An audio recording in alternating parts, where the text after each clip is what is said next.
Good morning, friends. This is Akshay here.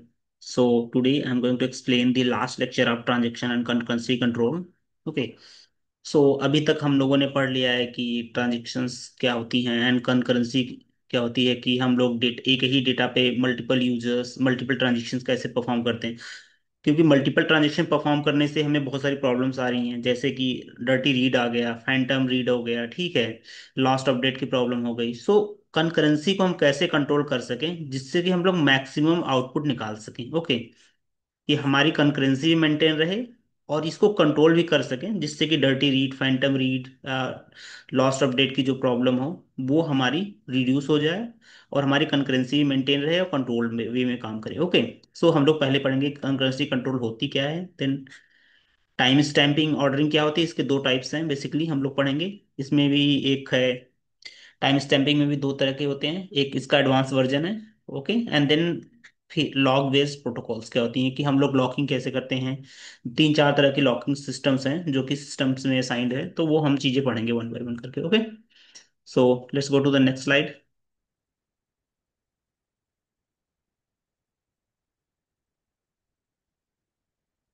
Okay, so ये हमारा syllabus ही है कि ट्रांजेक्शन कंकरेंसी कंट्रोल क्या है एंड जो भी है।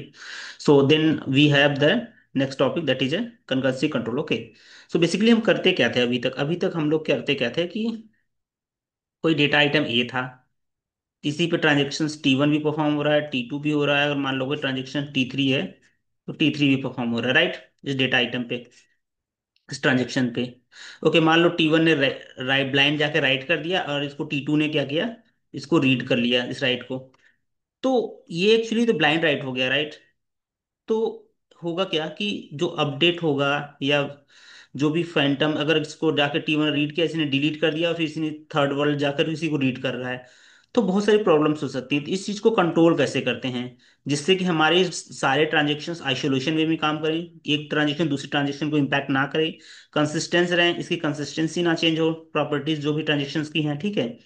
अभी तक हम लोग देख रहे थे कि बहुत सारे प्रॉब्लम थे लॉस्ट अपडेट की। अगर मैंने ए ने अपडेट किया, कोई ट्रांजेक्शन ए है, इसको T1 ने अपडेट किया, उसको T2 ने जाकर अपडेट कर दिया, तो जो T1 का अपडेट होगा वो तो लॉस हो जाएगा, राइट। डर्टी रीड किया, अगर मान लो कि यहाँ पे देखो डर्टी रीड हो रही है कि इसने इसने कुछ राइट किया, इसने रीड किया, फिर इसने रोल बैक कर लिया, तो जो ये रीड करेगा वो तो डर्टी रीड हो गया, अनरिपीटेबल रीड हो गया, राइट। कि एक ने रीड अपडेट कर रहा है, दूसरा भी उसी बीच में अपडेट कर दे रहा है, तीसरा भी जाके अपडेट कर दे रहा है, उस डेटा पे ब्लाइंड राइट कर दे रहे हैं, तो वो अनरिपीटेबल रीड हो गया। फैंटम रीड, किसी ने डेटा रीड को डिलीट कर दिया और मैं उसी डेटा को बार बार रीड कर रहा हूँ, एक बार मुझे मिल रहा है, दूसरी बार नहीं मिल रहा है कि डिलीट हो गया है, ठीक है। तो ये सारी बहुत सारी प्रॉब्लम हमारी कंकरेंसी में कि एक सेम ही डेटा पे मल्टीपल यूजर्स काम कर रहे हैं, मल्टीपल ट्रांजेक्शन्स हो रही हैं, और ये सारी चीज, इनको कंट्रोल कैसे किया जाए। ओके, इन सारे इश्यूज को हम लोग कैसे कंट्रोल करते हैं वो हम लोग पढ़ें कंकरेंसी कंट्रोल में। दो वे में कंट्रोल कर सकते हैं, ठीक है। पहला हमारा ऑप्शन है, ठीक है, पहला हमारा ऑप्शन है कि टाइम स्टैंपिंग ऑर्डरिंग क्या होता है, ठीक है। सो टाइम स्टैंपिंग ऑर्डरिंग से पहले मैं एक आपको एक स्लाइड शो करने वाला हूँ, ये स्लाइड।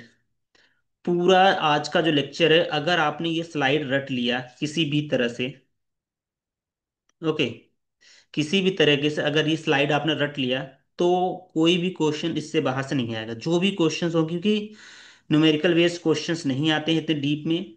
ओके, अगर आप देखोगे 2000 अभी रिसेंटली जो 9 ऑफ नवंबर को एग्जाम हुआ था 2025 का आईबीपीएस सोसाइटी का, उसमें एक क्वेश्चन आया था डायरेक्ट इसी पे, टाइम स्टैम्प ऑर्डरिंग पे ही आया था। ओके, एंड उसके कुछ ऑप्शंस दिए थे, टाइम स्टैम्प ऑर्डरिंग का ऑप्शन दिया था थॉमस राइट, उसमें बस ये पूछा था कि था टाइम स्टैम्प ऑर्डरिंग में कौन ऐसी ट्रांजेक्शन्स हैं, कौन मतलब पूछा था कि कौन ऐसा हमारा कंकरेंसी कंट्रोल है जो कॉन्फिडेंस कॉन्फ्लिक्ट सीरियलाइजेशन को, व्यू सीरियलाइजेशन को एंड डेडलॉक फ्रीडम देता है। ओके, यही पूछा था। उसमें बहुत सारे ऑप्शंस थे, जैसे कि टाइम स्टैम्प ऑर्डरिंग हो गया, टू फेज लॉकिंग हो गया, कंजर्वेटिव लॉकिंग हो गया, ऐसे तीन चार ऑप्शंस दिए थे, पूछा था कौन सा सही है। तो अगर देखोगे तो इसमें टाइम स्टैम्प ऑर्डरिंग ही करेक्ट हो, मैंने वो क्वेश्चन इंक्लूड किया है अपने इस लेक्चर में, इन द लास्ट में, तो वो भी हम देखेंगे। ओके, अगर इसको आपने रट लिया तो आप गुड हो, इससे बाहर से कुछ भी नहीं आने वाला। Okay, next, go to next slide. और एक एक करके हम लोग पढ़ेंगे कि ये कॉन्फ्लिक्ट सिरियलाइजेशन कैसे मेंटेन होता है, व्यू सिरियलाइजेशन कैसे होता है, ठीक है, रिकवरेबिलिटी क्यों नहीं हो रही है इसमें, अनकास्केड लिस्ट क्यों नहीं हो रहा है, okay, and freedom of deadlock है या नहीं है, तो ये सारी चीज़ें पढ़ेंगे वन बाय वन करके। ओके, अब देखो टाइम स्टैम्प ऑर्डरिंग क्या होती है। टाइम स्टैम्प ऑर्डरिंग में हम लोग क्या करते हैं कि कोई ट्रांजेक्शन्स है, ठीक है, कोई ट्रांजेक्शन्स हैं, ठीक है, मान लो ट्रांजेक्शन्स ये हमारा T1 है और ये ट्रांजेक्शन T2 है। ओके। सो हम लोग करते क्या टाइम स्टैम्प ऑर्डरिंग में कि इसको एक स्टैम्प मतलब एक टोकन दे देते हैं। मान लो कि ABC का एक टोकन दे दिया, ठीक है। इस ABC के टोकन के साथ हम लोग क्या करते हैं, टाइम भी इनेट करते हैं। मान लो कि 12.5 पे ये ट्रांजेक्शन सिस्टम में इंटर किया, ठीक है। तो ये टाइम के साथ एक टोकन दे देते हैं और जो नेक्स्ट ट्रांजेक्शन होगा, मान लो 12 के बाद को इंटर कर रहा है तो उसको T2 में मदद, इसको मान लो ABC करके एक नया टोकन दे करके इसको बदला 12.10 कर दिया। तो ये 12, तो ये दोनों ट्रांजेक्शन्स डिफरेंट टाइम पे इंटर हो रहा है, राइट। अगर हर ट्रांजेक्शन को हम different different time zone time दे करके सिस्टम में इंटर करवाएं किसी भी डेटा को परफॉर्म करने के लिए, रीड राइट करने के लिए, तो कोई ट्रांजेक्शन का तो क्लैश ही नहीं होगा, राइट। कोई भी ट्रांजेक्शन एक दूसरे ट्रांजेक्शन पे इंटरफेयर करेगा नहीं, सेम डे टाइम पे सेम डेटा वैल्यू पे कोई दो ट्रांजेक्शन्स काम ही नहीं करेंगे। तो होगा इससे क्या, इससे होगा कि हमारी कंकरेंसी तो मेंटेन रहेगी। ओके। क्योंकि हमारी कंकरेंसी मेंटेन रहेगी तो कौन है, कॉन्फ्लिक्ट सिरिलाइजेशन भी मेंटेन हो जाएगा, ठीक है। कॉन्फ्लिक्ट सिरिलाइजेशन का मतलब ये होता है कि हमारी कंसिस्टेंसी मेंटेन हो जाए, राइट। तो वी यहाँ से हम क्या करते हैं कि इस टाइम से ordering concurrency control order, okay, यहाँ पे हम लोग लॉक्स नहीं लगाते हैं, टाइम दे देते हैं, ठीक है। एक पर्टिकुलर टाइम दे देते हैं कि हाँ भाई इस टाइम पे सिस्टम में इंटर करेगा और इस पे रीड राइट ऑपरेशन जो भी परफॉर्म करना होगा वो देगा। Okay.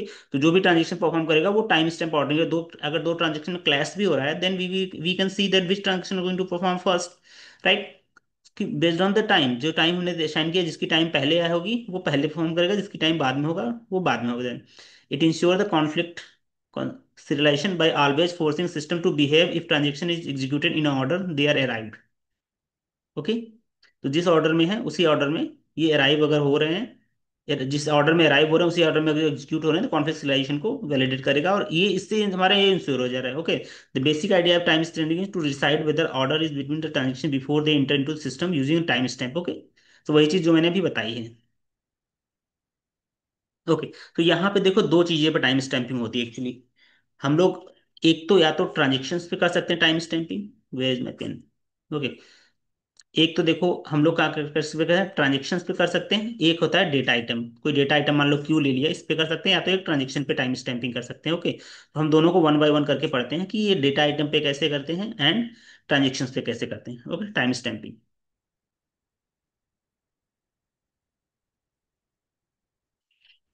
Okay. So when we are going to do the time stamping on a data item, okay, sorry transactions. Okay. So देखो अब क्या है कि कोई मान लो कि ट्रांजेक्शन हमारा है T1, TI है, ठीक है। अगर कोई ट्रांजेक्शन हमारा TI है जो कि सिस्टम में ऑलरेडी इंटर हो चुका है, मान लो कि उसकी 12.5 इंटर हुआ है। ओके। तो हमने इसको एक एसोसिएट एक टाइम स्टैम्प दे दिया कि भाई तुम्हारा ये टाइम है, तुम सिस्टम इतने पे इंटर हुए तो तुम्हारी क्या है, रिस्पॉन्सिबिलिटी बनती है कि तुम पहले सिस्टम में जा करके वो करो, ठीक है। जाके जो भी परफॉर्म करना रीड राइट वो करो, ठीक है। This time is associated with by the database system. Okay. जो टाइम स्टैम्प देता है वो डेटाबेस ऑटोमेटिकली देता है जब भी ट्रांजेक्शन को इंटर करता है डेटाबेस में। Okay. And if the transaction has been assigned to TI and then new transaction TJ enter into system after the TJ। Okay. So ये क्या कह रहे हैं देखो, अब अगर कोई हमारे पास दो सिस्टम है, ठीक है, दो ट्रांजेक्शन है, TI है, TI पहले इंटर किया, ठीक है, ये किया 12.5 पे, एंड TJ उस सिस्टम में वो मान लो 12.10 पे इंटर किया, ठीक है। तो होगा क्या कि जो TJ है ऑलवेज ग्रेटर देन, क्योंकि जो TJ है उसका टाइम ज्यादा है, राइट। तो कौन पहले एग्जीक्यूट होगा, पहले जो लोअर ट्रांजेक्शन होगा जो पहले इंटर किया होगा सिस्टम में वो पहले एग्जीक्यूट करेगा। देन जो बाद में सिस्टम में इंटर किया होगा वो ट्रांजेक्शन्स बाद में, वो वो ट्रांजेक्शन्स बाद में एग्जीक्यूट हुआ। वही चीजें मैंने दो चीजें यहाँ पे लिखी हैं कि first time stamp of the transaction remain fix through out the execution. जो भी टाइम स्टैम्प दिया जाएगा किसी को वो सिस्टम में हमेशा ही ऐसा नहीं कि ये बोले कि हाँ ठीक है पहले तुम कर लो बार बाद में हम आके कर लेंगे, जो दिया है उसी टाइम स्टैम्प पे लोगों ट्रांजेक्शन का एग्जीक्यूशन होगा। Okay. Second, it is unique means no two transaction have a same time stamp. Okay. दो ट्रांजेक्शन का सेम टाइम स्टैम्प नहीं दे सकते, नहीं तो क्लैश होगा, और क्लैश होगा तो हम कॉन्फ्लिक्ट सिलेक्शन मेंटेन नहीं कर पाएंगे, कंसिस्टेंसी भी मेंटेन नहीं होगी। ओके। ओके। ये चीज समझ में आया कि हम लोग ट्रांजेक्शन्स पे, जो ट्रांजेक्शन पे टाइम स्टैम्प देते हैं, यहाँ पे हम लोग क्या देख रहे हैं कि यहाँ पे जब हम लोग टाइम स्टैम्प जो किसी डेटा पे देते हैं, ठीक है। अब कोई डेटा क्यू, आइटम क्यू है, तो उस पे दो चीजें हो सकती हैं, राइट। एक तो रीड हो सकता है, एक तो राइट हो सकता है, राइट। दो चीजें हैं, तो इसलिए कि हम लोग उसको दिखाने के लिए हम लोग क्रिया क्या कर दिए हैं, यहाँ पे क्या लिखे हैं कि W time stamp Q. Okay. So W time stamp का राइट कर रहे हैं, टाइम स्टैम्प दिए हैं क्यू पे। क्यू पे क्या आ रहा है, राइट ऑपरेशन परफॉर्म होगा, इस टाइम पे होगा, टाइम स्टैम्प दे दिया। इसी प्रकार से read time stamp Q, right. तो मतलब कि देखो कि डेटा क्यू है, उस पे रीड ऑपरेशन परफॉर्म होना है, किस टाइम पे होना है, वो चीजें दी गई हैं, ठीक है। तो ये चीज समझ में आ गया। अब आगे इस पे परफॉर्म कैसे करते हैं, ठीक है, वो चीज देख लेते हैं। देखो अब दो चीजें यहां से बहुत आना ध्यान से समझना, क्योंकि ये इंपॉर्टेंट है कि एक्चुअल में होता क्या है, ठीक है। देखो यहाँ पे अगर मान लो कि दो ट्रांजेक्शन हैं, T I and T J. Okay. अब टी आई जो है इंटर कर रहा है 12.5 पे, और टी जे इंटर कर रहा है 12.10 पे। ओके, अब ये कंडीशंस पढ़ो कि suppose a transaction T I request a read operation, read Q.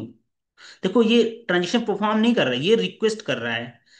T I transaction, T I request कर रहा है रीड करने के लिए, तो मतलब कि जो टाइम स्टैम्प दिया है इसको मैंने क्यू पे, ये क्या करने के लिए, रीड करने के लिए ये रिक्वेस्ट किया गया है, राइट। ये रिक्वेस्ट किया है, ठीक है। और उसके बाद, और देखो ये पहले इंटर हुआ, उसके बाद क्या है कि यहाँ पे जो है राइट ऑपरेशन हो रहा है डब्लू पे, सॉरी क्यू पे राइट ऑपरेशन हो रहा है, तो W time stamp Q, Q पे राइट, लेकिन ये क्या कर रहा है, परफॉर्म कर रहा है, ठीक है। अब ये रिक्वेस्ट कर समहाउ, मान लो कि ये ट्रांजेक्शन परफॉर्म रिक्वेस्ट नहीं हुआ और इसका टाइम आ चुका है, तो ये राइट कर देगा, राइट। अब राइट कर देगा, और मान लो कि ये भूल गया या किसी तरह से ये ट्रांजेक्शन परफॉर्म नहीं हुआ, तो इसके बाद हम इस चीज को परफॉर्म नहीं कर सकते, राइट। क्योंकि अब डेटा ब्लाइंड राइट कर रहा है, तो डेटा की वैल्यू कुछ ना कुछ चेंज हुई होगी, ठीक है। अब इस पे हम ये चीज नहीं कर सकते, राइट, यहाँ पे। तो ये कंप्लीटली पूरा रोल बैक होगा, पूरा सिस्टम ये जो है असाइन नहीं होगा, क्योंकि देखो क्लैश हो जाएगा यहाँ पे, रीड राइट का क्लैश हो गया, राइट।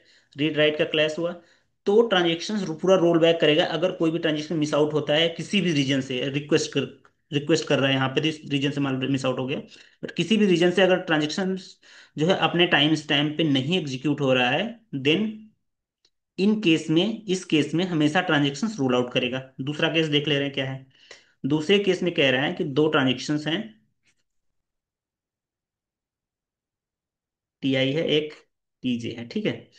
इसमें क्या है कि इसमें देखो, इसमें ये बड़ा है, ठीक है, ये ट्रांजेक्शन बड़ा है, और इसमें क्या था, ये ट्रांजेक्शन बड़ा है, मतलब कि ये पहले आया होगा, ये 10 मान लो 10 10 पे आया, तो ये 10 15 पे आया होगा, राइट। ये बड़ा, अब इसमें क्या है कि ये छोटा, राइट। ये 10 अगर 5 पे आया होगा, तो ये 10 10 पे, मतलब एक एग्जाम्पल ले रहा हूँ, 10 10 पे आया होगा, तो अब पहले राइट हो रहा है, तो मतलब कि दूसरा जो ट्रांजेक्शन है वो राइट करेगा टाइम स्टैम्प क्यू पे, और उसके बाद जो है रीड, या रीड कर रहे हैं ना, रिक्वेस्ट कर रीड का, हाँ ठीक है। तो रीड कर रहे हैं टाइम स्टैम्प क्यू पे। तो जब देखो ये ट्रांजेक्शन परफॉर्म हो चुका है, तो इसकी, इसका कहानी तो खत्म, ठीक है। अब इसके बाद ये चीजें रीड करेगा, क्यू की वैल्यू जो रीड होगा, तो ये तो ठीक है, रिक्वेस्ट कर रहा है, ये रीड किया नहीं किया, तो ये चीजें तो सही हो जाएंगी, ठीक है। ये चीजें तो सही हो जाएंगी। तो इसका मतलब इसको रोल बैक करने की कोई जरूरत नहीं है कि पहले राइट हो रहा था, बट अगर आफ्टर राइट हो रहा है, कि रीड करने के बाद राइट हो रहा है, तो कोई इशू, तब इशू आएगा, तब उसको रोल बैक ही करना पड़ेगा। ओके,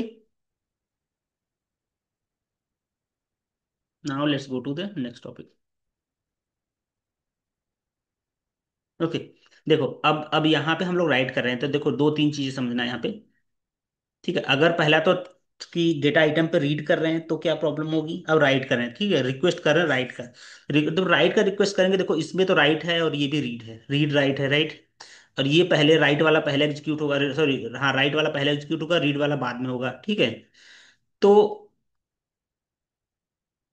तो क्या होगा, ये तो हम लोग पहले ही देख के आए हैं कि ये चीजें तो होंगी नहीं, ना ही ये चीजें होंगी राइट वाला पहले, देखो ये वाला राइट वाला पहले होगा नहीं होगा वो अलग चीज, क्योंकि यहाँ पे हम रिक्वेस्ट कर रहे हैं। हो सकता है कि ये बाद में एग्जीक्यूट हो, तो बाद में एग्जीक्यूट होगा, राइट रीड पहले एग्जीक्यूट होगा, तो ये पर्टिकुलरली वो करेगा, रोल बैक करेगा। यहाँ पे भी यही केस है। यहाँ राइट राइट है, या तो अगर ये राइट पहले नहीं हुआ, ये वाला पहले हो चुका है, तो भी ये रोल बैक करेगा, क्योंकि ये रिक्वेस्ट कर रहा है समहाउ। बट ये चीज़ें हमेशा ही दोनों ही कंडीशंस में सेटिस्फाई करेंगी, क्योंकि यहाँ पे राइट हो रहा है, और या तो ये पहले ही कह रहा है कि भाई हाँ तुम पहले ही सिस्टम में आ चुके, तुम बाद में सिस्टम में आए हो, तो तुम बाद में कुछ भी करो पहले, लेकिन हमारा रीड ऑपरेशन ही परफॉर्म होगा, उसके बाद तुम राइट करो जो करना है करो। और यहाँ पे भी देखो, पहले ही सिस्टम में ये चीज, ये वाली डेटा आई है, तो इसका मतलब है कि तुम्हारा, तुम राइट करो बाद में, चाहे करो ना करो कोई फर्क नहीं पड़ता, मैं तो आया हूँ पहले सिस्टम में, तो मैं तो रीड करके ही जाऊंगा डेटा को, अरे सॉरी राइट करके ही जाऊंगा। तो कोई इशू नहीं, तो ये दोनों तो चल जाएंगे सिस्टम में, बट ये दोनों को रोल बैक हो जाएगा, इसका और इसका। ओके।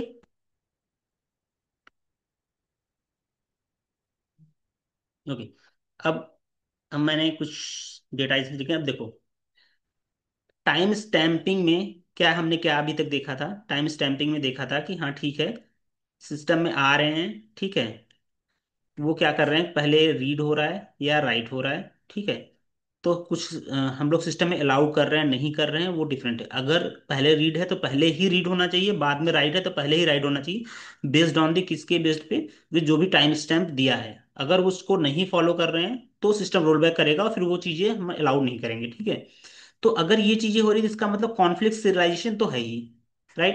ये चीजें कॉन्फ्लिक्ट सिरियलाइजेशन है, कॉन्फ्लिक्ट में ही है, कॉन्फ्लिक्ट है और सीरियल वे में काम कर रही है। देखो अब कोई चीज, अब मैंने, हम लोगों ने पहले से पढ़ के आए हैं कि कोई चीज अगर कॉन्फ्लिक्ट सिरियलाइजेशन है, ठीक है, तो वो 100% फिक्स है, क्योंकि व्यू सिरियलाइजेशन भी होगा, क्योंकि व्यू के अंदर ही कॉन्फ्लिक्ट आता है, राइट। तो ये तो हम लोग पढ़ के आए हुए हैं, लास्ट लेक्चर का आप वीडियोस देख लेना कि क्या है, ठीक है। तो वो चीजें तो हम तो पढ़ के आए हैं, ठीक है।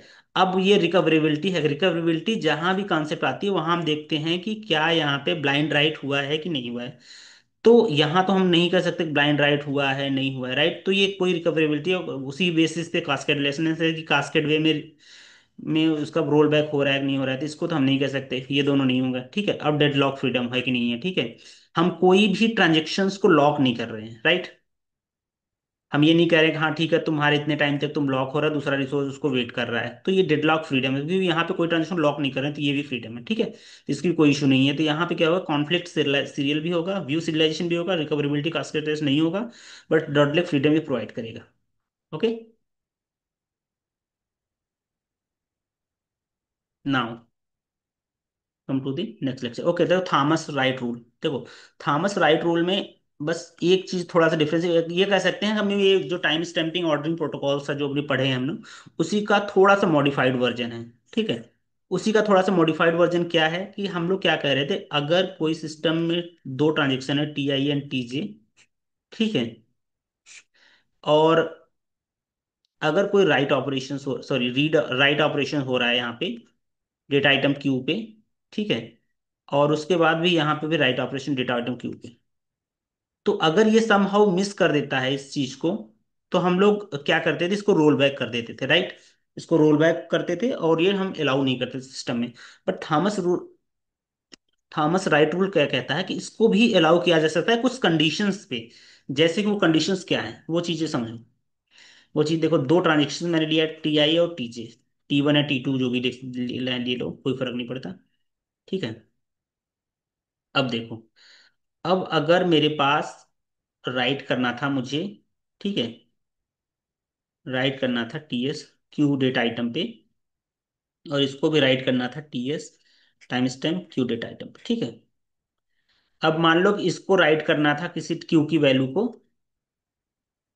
100 करना था, और इसको क्या करना था, इसके क्यू की वैल्यू को 200 करना था, ठीक है।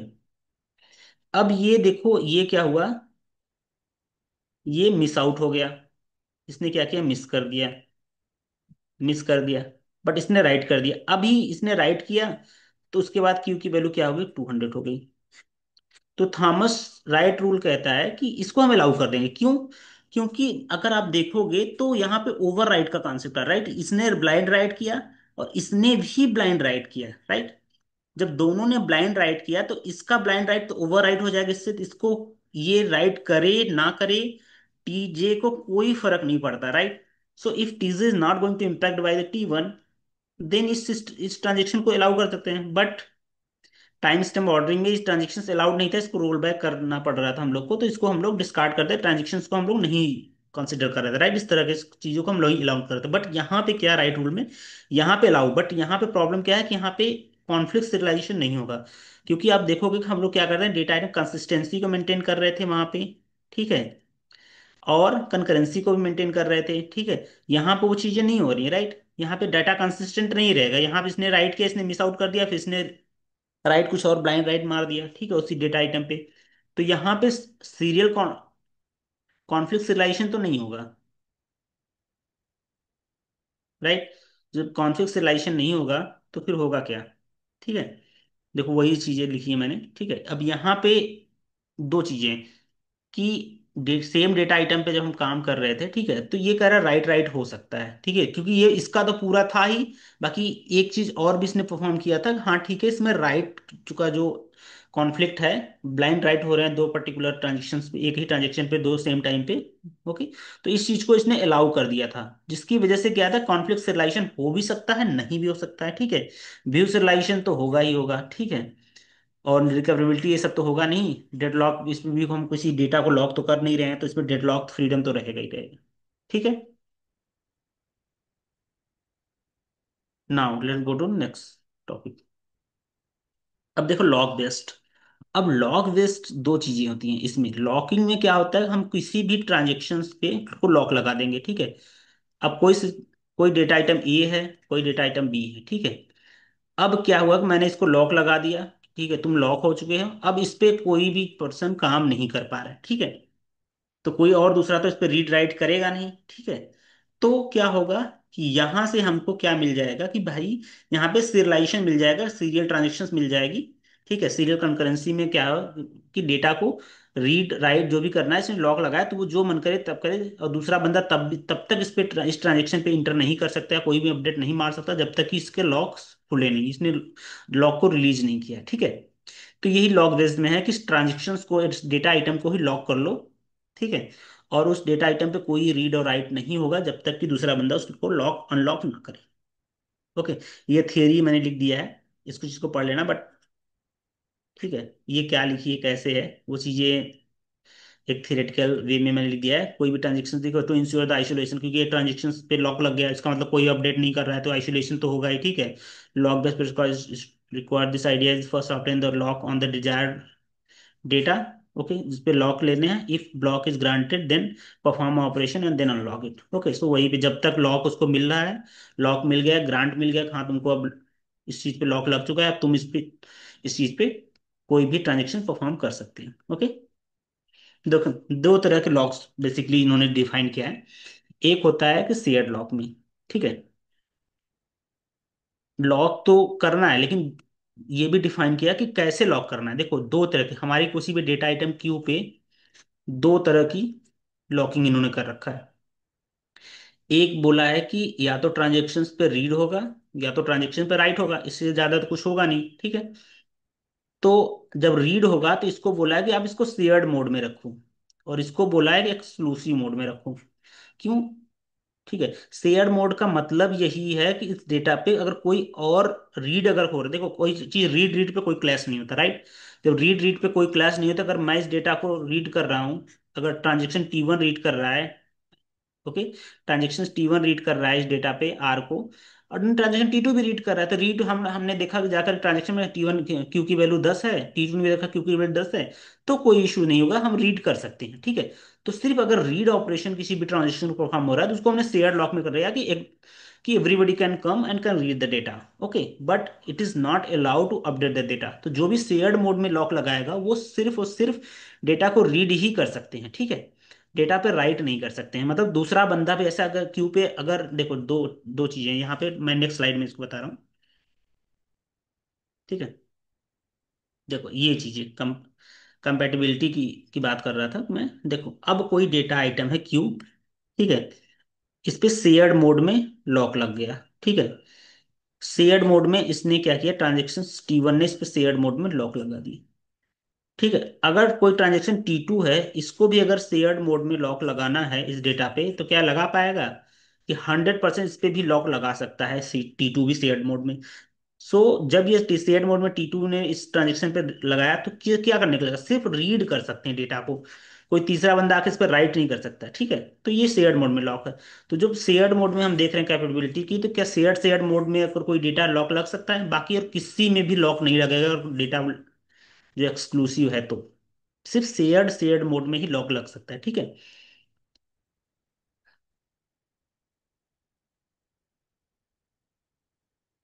ठीक है। अब देखो, अब अभी तक तो हम लोग पूरा कि लॉकिंग कैसे करते हैं, डेटा पे लॉक लगा दिया, ठीक है, जो भी करना है कर दिया। Now next next topic is to phase locking. देखो ये बहुत इंपॉर्टेंट है, बहुत बार क्वेश्चन, लास्ट ईयर के क्वेश्चन में आप देखोगे 2024 का जो आई थिंक 14 दिसंबर को पेपर हुआ था क्या 2024 का, ठीक है। तो 2024 का जो पेपर हुआ था उसमें टू फेज लॉकिंग से क्वेश्चंस आए थे, ठीक है।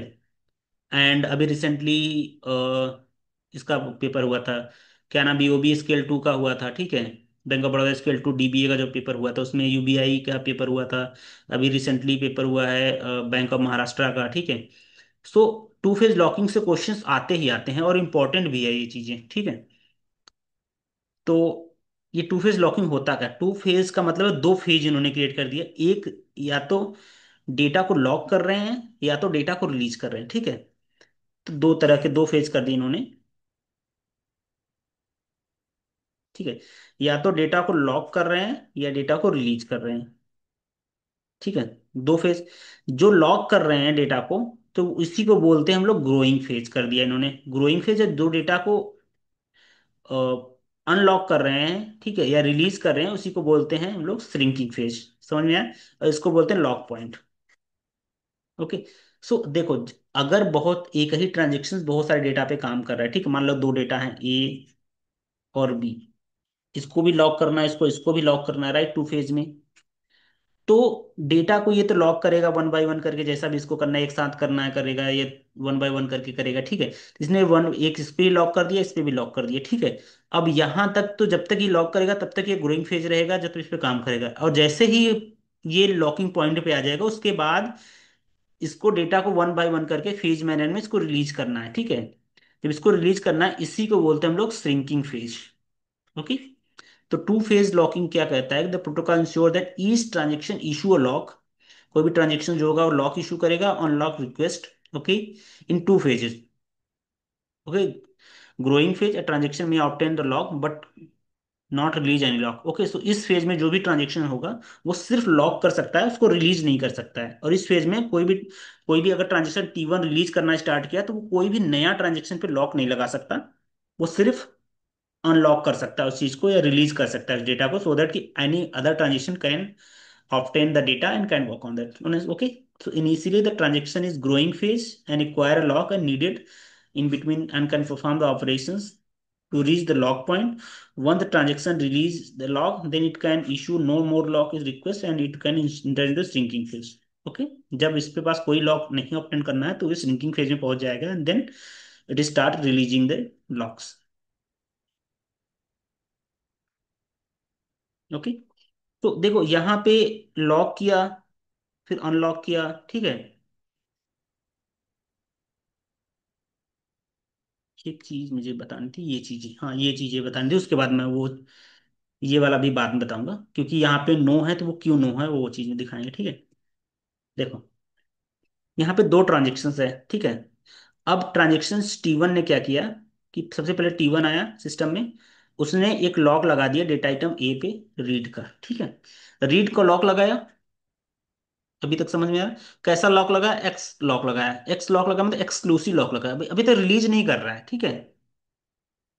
ट्रांजेक्शन T2 आया सिस्टम में, उसने देखा कि कोई डेटा आइटम बी है, उस पर उसने ने लॉक लगा दिया। कौन सा लॉक लगाया, शेयर्ड लॉक लगाया, ठीक है, मतलब कोई भी काम कर। फिर ट्रांजेक्शन्स T1 आया सिस्टम में, उसने देखा अच्छा बी वाला है, तो उसने बी पे लॉक लगाने की कोशिश की, लॉक लगाया बी पे, ठीक है। और फिर राइट ऑपरेशंस किया, किसे, एक्सक्लूसिव लॉक। क्या ये पॉसिबल है यहाँ पे, ये इसको देखना चाह रहा है यहाँ पे लॉक या शेयर लॉक में, और इसको एक्सेस करने की कोशिश कर रहा है। तो ये जब तक ये रिलीज नहीं करेगा T1 ट्रांजेक्शन लॉकिंग फेज में, तब तक कोई भी दूसरा ट्रांजेक्शन पे काम नहीं कर सकता। बट यहाँ तो हम देख रहे हैं कि ये ट्रांजेक्शन इस पे भी काम करना चाह रहा है और ये ट्रांजेक्शन इस पे भी काम करना चाह रहा है। रिलीज तो किया नहीं है, तो रिलीज जब तक वो लॉक करता जाएगा तब तक कोई दूसरा बंदा ले नहीं सकता। तो यहाँ पे क्या आ गई, एक डेडलॉक सिचुएशन क्रिएट होगी, राइट। जब डेडलॉक सिचुएशन क्रिएट हो गई तो मतलब कि हम फ्रीडम नहीं है लॉकिंग अनलॉकिंग का, ठीक है। तो मतलब उस डेटा पे काम करने का फ्रीडम नहीं है, ये एक डेडलॉक सिचुएशन में चला गया कि अब कुछ नहीं हो सकता, दोनों ट्रांजेक्शन इंडेफिनिट टाइम तक वेट करेंगे। हाँ तुम कंप्लीट हो तो मैं तुम्हारा डेटा यूज करूँ, और वो सोचेगा तुम कंप्लीट हो तो मैं तुम्हारा डेटा यूज करूँ, ओके। सो इस चीज की वजह से यहाँ पे जो मैंने लिखा था, ये चीजें लिखी हैं, देखो इसमें भी हमारा क्या रहेगा, कंसिस्टेंसी से मेंटेन रहेगी, ठीक है। कॉन्फ्लिक्ट रिलेशन है, ठीक है। ब्लाइंड राइट हो रहा है, ठीक है। तो यहाँ पे तो ये दोनों तो सीम है भाई, कॉन्फ्लिक्ट रिलेशन है तो व्यूज रिलेशन भी होगा, बट ये दोनों तो नो ही रहेंगे, ठीक है, क्योंकि ब्लाइंड राइट कुछ ऐसा नहीं हो रहा है। बट यहाँ पे देखो, यहाँ पे फ्रीडम रहेगा, ठीक है। यहाँ पे फ्रीडम है क्या डेडलॉक से, नहीं, यहाँ पे डेडलॉक क्रिएट हो सकता है इन फ्यूचर, ओके। तो जहाँ पे क्रिएट होगा तो यहाँ पे क्या हो जाए, नो। अब ये सारे जो टॉपिक्स मैंने ये यस नो लिखा, अगर किसी ने टेबल भी यूज याद कर लिया तो इससे बाहर से कोई क्वेश्चन नहीं आएगा, ओके। तो now let's go to next topic, okay. एक क्वेश्चन था, यही क्वेश्चन देखो आया था कुछ ऐसा करके, ऑप्शंस में भी चेंज, ओके, ऑप्शन कुछ चेंज हो सकता है, बट ये सेम ही क्वेश्चन था ऐसे ही कि पूछा था कि which are the following concurrency ensure that both conflict relation and freedom from deadlock, ठीक है। तो कॉन्फ्लिक्ट रिलेशंस और फ्रीडम फ्रॉम डेडलॉक से टाइम स्टैंपिंग ही कर सकता है, जो कि अभी हमने लास्ट नेक्स्ट टॉपिक मतलब प्रीवियस में पढ़ के आ रहे हैं कि टाइम स्टैंपिंग का देखो अभी तक सिर्फ यही कर रहा है, राइट। टाइम स्टैंपिंग में क्या हो रहा है, ये चीजें कॉन्फ्लिक्ट रिलेशन भी हो रहा है और डेडलॉक फ्रीडम भी हो रहा है, ठीक है। थॉमस राइट रूल में कॉन्फ्लिक्ट रिलेशन नहीं हो रहा है, राइट। और बेसिक टू पीएल में भी कॉन्फ्लिक्ट रिलेशन तो हो रहा है, बट डेडलॉक फ्रीडम नहीं दे रहा है, तो इसी वजह से तो हमारा टाइम स्टैंपिंग ही करेक्ट आंसर होगा,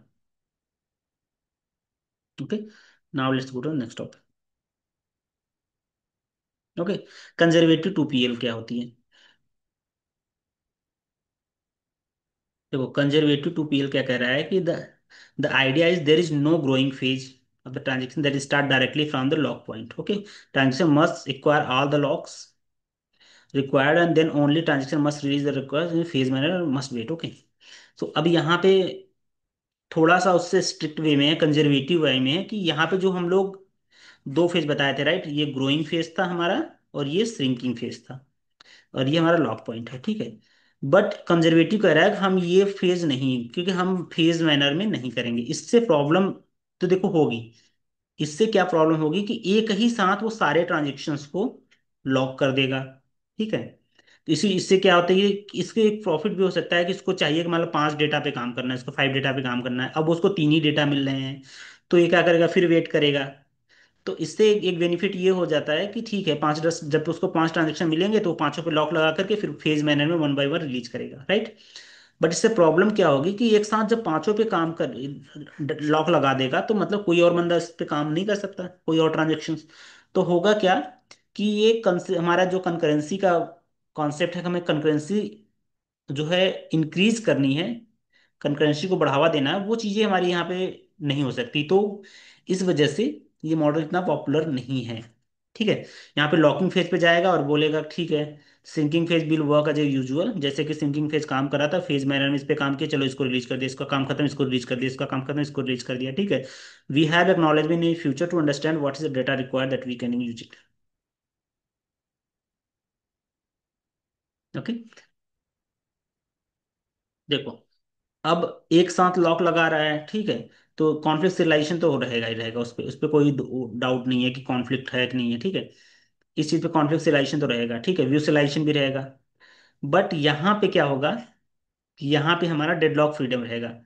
डेडलॉक फ्रीडम इसलिए रहेगा क्योंकि ये किसी को बार बार लॉकिंग नहीं करेगी, एक बार में सबको, देखो यहाँ पे क्या रहा है, ये क्या कर रहा है, दो ट्रांजेक्शन है, तो A, sorry, transaction T1 and transaction T2, data A पे इसको लॉक कर दिया, डेटा बी पे लॉक कर दिया, ये तब तक लॉक ही करेगा, लॉक कर दिया, राइट। तो कोई और बंदा इस पे कर ही नहीं सकता जब तक ये रिलीज नहीं करेगा, जब तक लॉक लगा है तो कोई बंदा काम ही नहीं कर सकता, राइट। तो इसकी वजह से क्या है कि यहाँ पे डेडलॉक फ्रीडम तो रहेगी ही, कि डेडलॉक क्रिएट नहीं करने देगा ये तब तक, ठीक है। इसीलिए यहाँ पे यस। एंड देन आप उसके बाद रिग्रेस आ गया, ठीक है। रिग्रेस मतलब कि बहुत ही क्वेश्चन है क्या इसके बाद, ठीक है, देख लेते हैं। In a conservative two phase locking system, देखो कंजर्वेटिव की बात कर रहा है, ठीक है। अभी हमने देखा कंजर्वेटिव में टू फेज में क्या होता है कि ग्रोइंग फेज होती ही रही है direct. The the transaction should release the exclusive lock only after commit operations. नहीं, कमिट की तो कोई बात नहीं की है, ठीक है। The transaction should release all the locks only. नहीं नहीं, ये भी सही हो सकता है, पार्सली मैं इसको बोल सकता हूँ सही है। बट यहाँ पे सिर्फ एक्सक्लूसिव बोला है। अगर ये बोलता कि कमिट के बाद अगर रिलीज कर रहा है तो बात सही है, ठीक है। बट यहाँ पे बोलता सारे ट्रांजेक्शन, ना कि एक्सक्लूसिव। क्योंकि एक्सक्लूसिव भी होता है, शेयर्ड भी होता है, तो ये चीज गलत है। ये पार्सली सही है। Transaction release all the transaction locks only at the beginning of the beginning of transaction, तो कैसे रिलीज कर देगा, ये तो बिल्कुल ही गलत है। Transaction require all the locks at beginning of the transaction, okay. तो ये सही, ये भी नहीं, ये भी गलत ही है। पार्सली भी सही नहीं है, ठीक, सॉरी, ये सही है हमारा, तीसरा सही है। क्योंकि should transaction should release exclusive, release की तो कोई बात ही नहीं करी है कि किस बेसिस पे लॉक, मतलब वो कमिट के बात करेगा या बिना कमिट के ही कर देगा, ठीक है। तो इसकी तो बात ही नहीं की है। इसने बोला हाँ फेज मैनर में जैसे काम कर रहा था वैसे रिलीज करेगा, ठीक है। ये कह रहा है कि हाँ ट्रांजेक्शन जो भी होगा वो एक साथ ही बिगनिंग स्टार्टिंग में ही सारे लॉक्स उसको लगा देने हैं। Transaction should acquire all the exclusive lock at the beginning. ये पार्सली से एक्सक्लूसिव लॉक भी करेगा, शेयर लॉक भी करेगा, तो हमारा ये पार्सली सही है। बट ये एक्चुअल में आंसर हमारा इसका सी होगा। ओके, आप लोग कमेंट में बताइएगा कि इसका आंसर क्या होगा।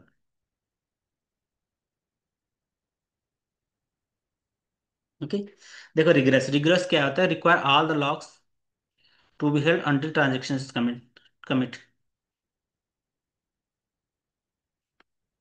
अब इसका क्या होगा, ठीक है।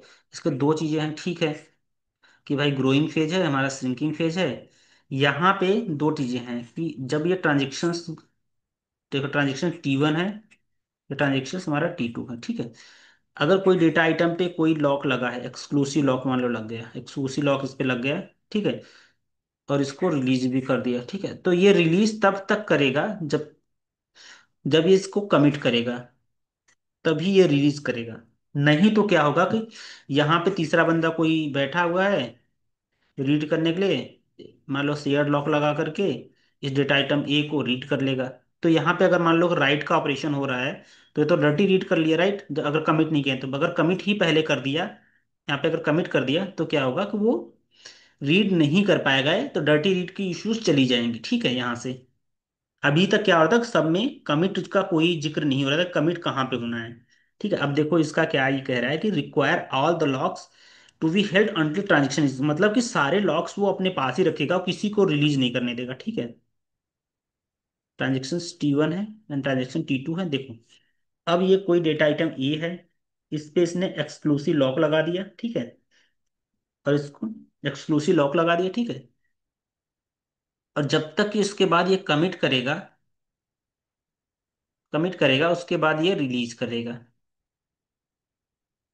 उसके बाद ही कोई दूसरा ट्रांजेक्शन होगा, शेयर्ड लॉग एक्सक्लूसिव लॉग जो भी होगा, डेटा आइटम ए पे या लगाएगा, लगा सकता है, वरना नहीं। तो ये चीजें करना चाह रहा है कि ये बहुत ही रिगरस तरीके से है, बहुत ही कठोर है, मैं कह सकता हूँ कि टू फेज लॉकिंग का।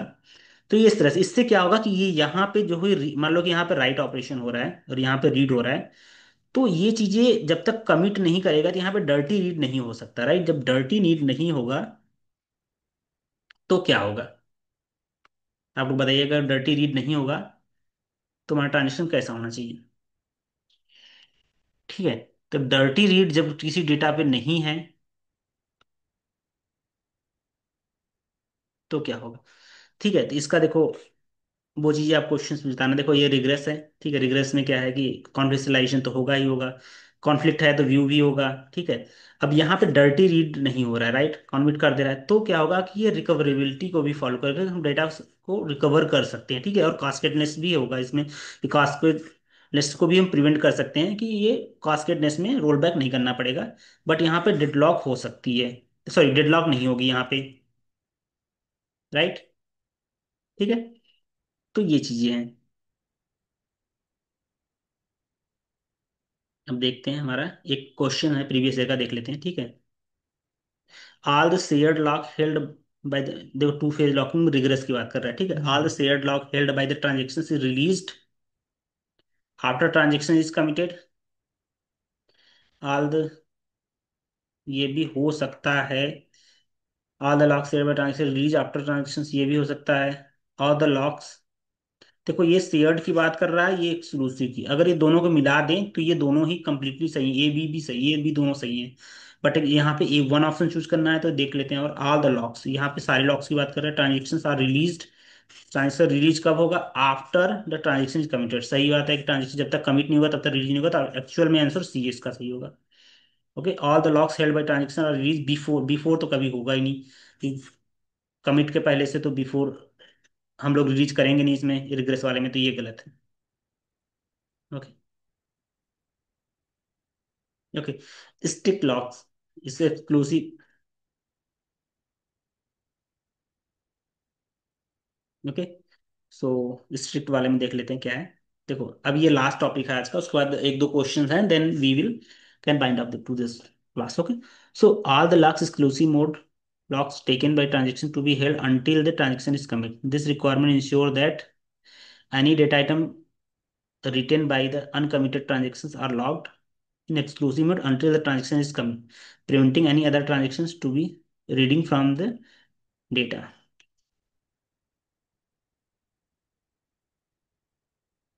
ओके, ये देख लेते हैं इसमें क्या था। Require all the locks to be held until transaction. This protocol require that locking in two phase, and also all the locks taken be held by transaction until transaction is commit. Okay, so ये चीज सीख है। Okay, and there is no shrinking phase. Okay, so यहाँ पे एक चीज note करना regret वाले में, कि यहाँ पे हमारे पास कोई श्रिंकिंग फेज नहीं था, मतलब कि कोई ऐसा नहीं था कि एक साथ ये क्या करेगा, सारे ट्रांजेक्शन्स जब तक वो कमिट नहीं कर देगा तब तक नहीं, तो मतलब कि एक साथ ही कमिट करेगा पूरा, उसके बाद एक साथ रिलीज करेगा, तो ये क्या है कि इसका श्रिंकिंग फेज ये वाला फेज नहीं था। ठीक है, ये यहाँ पे थे, क्योंकि स्ट्रिक्ट और रिग्रेस में बहुत ही माइनर डिफरेंसेस है।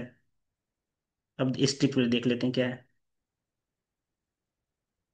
ठीक है, सो यहाँ पे क्या है कि स्ट्रिक्ट में that all the exclusive mode locks taken by the transaction to be held until the transaction is commit.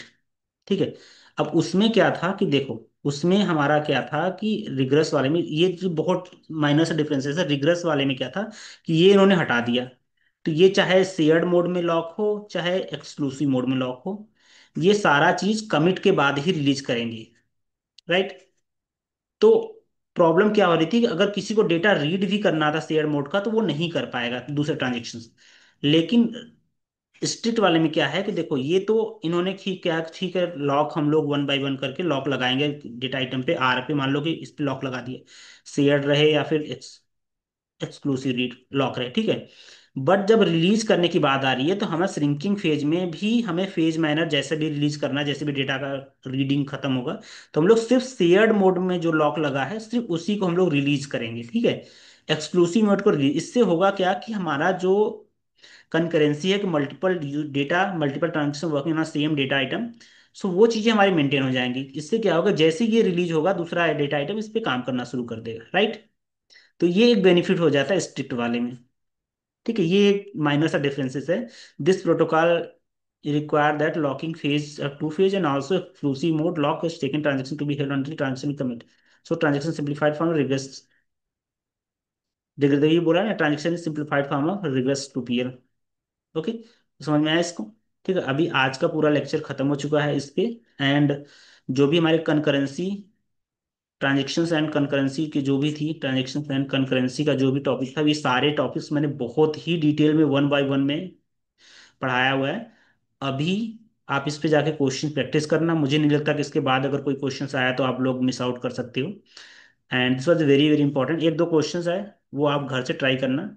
ठीक है, and see if it is you are able to work on it. Okay, so यहाँ पे भी ये देखो क्या नाम है, स्टिक पीएल में भी ये चीजें तो कॉन्फ्लिक्ट तो रहेंगी ही। ठीक है, serialization रिकवरी भी रहेगी, ये सारा चीज रहेगा, बस इसमें डेडलॉक तो नहीं होगा। ठीक है, बाकी ये कुछ क्वेश्चंस है, आप लोग इसको ट्राई करना। Every conflict serialization schedule allowed under 2PL protocol is allowed by the basic transfer time streaming protocol. Every conflict serialization schedule allowed under 2PL protocol is allowed by the basic time stamping protocols. Every 2PLs, okay, तो ये चीजें आप देख लेना। ये एक और question है, इन दोनों का आप ट्राई करना घर से, ये होमवर्क है, इसको जो भी मैंने कॉन्सेप्ट अभी तक बताया उस बेसिस पे अगर कर पाए तो ठीक है, अगर नहीं कर पा रहे तो कमेंट सेक्शन में आप जरूर लिखना। तब तक के लिए धन्यवाद। Thank you guys.